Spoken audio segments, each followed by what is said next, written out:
નમસ્કાર વિદ્યાર્થી મિત્રો, ધોરણ 8 વિષય હિન્દી. મિત્રો, આજે આપણે બીજું ચેપ્ટર શીખીશું, કચ્છ કી શેર. કચ્છ કી શેરના લેખક છે હરેશ ઢોલકિયા.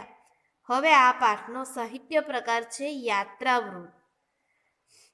આ યાત્રાવૃત્તની અંદર શું કહેવા માંગે છે? તો કચ્છ નિવાસી હરેશ ઢોલકિયા અધ્યાપક थे. હરેશ ઢોલકિયા એક અધ્યાપક હતા. शिक्षकत्व आपकी पहचान बन गई है.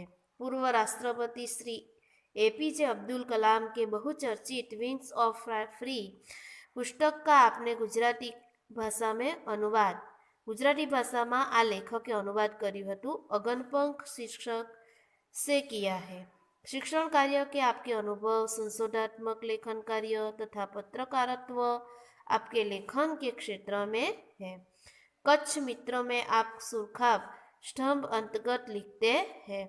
आपका सृजन कार्य अगनपंख 400% आनंद तथा शिक्षण संबंधी गुजराती साहित्य लोकप्रिय है. प्रस्तुत इकाई में એટલે આ પાઠમાં आपने कच्छ का परिचय कराने का प्रयास किया है. कच्छનો परिचय हरेश ढोलकियाએ આપ્યો છે, जिसमें कच्छ एवं इर्द गिर्द के दर्शनीय स्थानों का परिचय भी कराया गया है. इस इकाई में अपनी संस्कृति का आदर, अपनी संस्कृति नो आदर છે આ પાઠની અંદર, अपनी विरासत का संरक्षण, देश प्रेम आदि मूल्यों को विकसित किया गया. मूल्यों એટલે गुणों. केवा गुणों? तो આપણા દેશનું વિરાસત છે એનું સંરક્ષણ, દેશ પ્રત્યે પ્રેમ, એના ગુણો આ વિકસિત કર્યા છે. यहाँ आपकी रचना कच्छ यात्रा का भवानुवाद प्रस्तुत है. कच्छની યાત્રા આપેલી છે. યાત્રાવૃત્ત જોઈએ. અહીં તમારે પોતાનું પાઠ્યપુસ્તક ખોલીને બેસવાનું રહેશે, એટલે પાઠમાં સમજણ સારી રીતે પડશે. આગળ, વિશાળ ભારત में अनेक दर्शनीय प्रांत है. આપણા વિશાળ ભારતની અંદર ઘણા બધા દર્શનીય દેશ છે. सबका अपना महत्व एवं सौंदर्य है. બધાનું પોતાનું મહત્વ અને સૌંદર્ય છે. ગુજરાત उनमें से एक अनूठा राज्य है. આપણું ગુજરાત એ એક અનોખા એટલે અનોખું રાજ્ય છે. ગુજરાત का एक विशिष्ट जिला है कच्छ. गुजरातમાંનો જ एक विशिष्ट जिल्लो છે कच्छ, जो गुजरात का अत्यंत रमणीय प्रदेश है. આપણા ગુજરાતનું સુંદરમાં સુંદર રમણીય પ્રદેશ કયું? તો કચ્છ. यात्रियों के लिए कच्छ आकर्षण का केंद्र है. प्रवासियों, यात्रियों એટલે પ્રવાસીઓ માટે કચ્છ આકર્ષણનું કેન્દ્ર છે. इसका पौराणिक महत्व भी कम नहीं है. એનું પૌરાણિક એટલે જૂના જમાનાનું એનું મહત્વ પણ ઓછું નથી. अनेक दर्शनीय स्थानों के वैविध्य के कारण इसे म्यूजियम संग्रहालय कह सकते हैं. ઘણા બધા સ્થાનો અને વૈવિધ્યને કારણે એને મ્યુઝિયમ કે સંગ્રહાલય પણ કહી શકાય.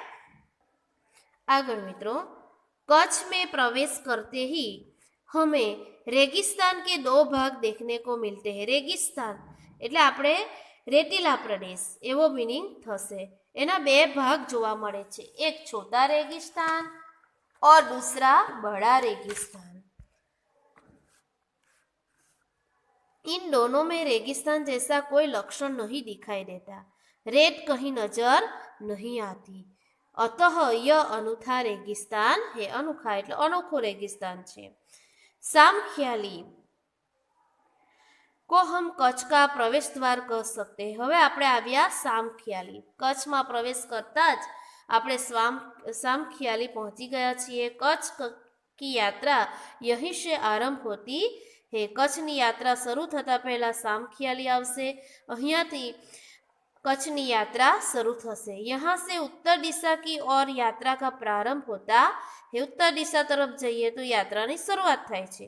रापर से धोलावीरा पहुँचते ही हमारी प्राचीन संस्कृति मोहेंजोदड़ो का स्मरण हो जाता है. रापर थी धोलावीरा आपणे पहुँचीए એટલે આપણી प्राचीन संस्कृति શું આવી? મોહેંજો-દડો. આપણે एसएस માં ભણીએ તે મોહેંજો-દડોનું સ્મરણ થાય છે. यह स्थान 5000 वर्ष के अवशेषों का अंग है. इस प्राचीन नगरी के दर्शन से ही हम चकित रह जाते हैं. प्राचीन એટલે એકદમ જૂનામાં જૂની નગર, એનું દર્શન જોઈને જ આપણે ચકિત થઈ જઈએ છીએ. हमें प्राचीनता में आधुनिकता के दर्शन होते हैं. प्राचीनता એટલે પહેલાના જમાનાની અંદર આપણને અત્યારનું આધુનિકતા એટલે નવીનતાપણું આપણને જોવા મળે છે. सामख्याली से पश्चिम की यात्रा करते ભચાઉ નજર આતા હે। સામખિયાળીની પશ્ચિમ દિશા તરફ આપણે જઈએ તો આપણને ભચાઉ જોવા મળે છે। जो बड़ा गांव है जैसे नगर, वहाँ से गांधीधाम औद्योगिक कारखानों का शहर है। गांधीधाम ए औद्योगिक कारखाना नु शहर है। यहाँ सिंधी प्रजा पाकिस्तान से आकर स्थायी हुई है। આપણે ગાંધીનગરમાં સિંધી પ્રજા પાકિસ્તાનથી આવીને સ્થાયી થઈ ગઈ છે। ગાંધીધાम आदिपुर तथा गोपालपुरी उद्योगों के कारण विकसित हुए दिखाई देते हैं। उद्योगों कारणे ज गांधीधाम आदिपुर और गोपालपुरी विकसित देशों आपने जोवा मळे छे। आदिपुर में गांधी स्मृति तथा पाशी कंडला बंदर का महत्व बड़ा महत्व है। कंडला बंदर नु खूब ज महत्व है। कंडला का विकास यहाँ की प्रजा के लिए महत्वपूर्ण है। कंडला नो विकास आना प्रजा माटे खूब महत्वपूर्ण। आगळ कंडला से दक्षिण की ओर, कंडला थी दक्षिण तरफ जता भद्रेश्वर अति प्राचीन जैन यात्राधाम है। भद्रेश्वर ए जूनामा जूनू जैन यात्राधाम छे।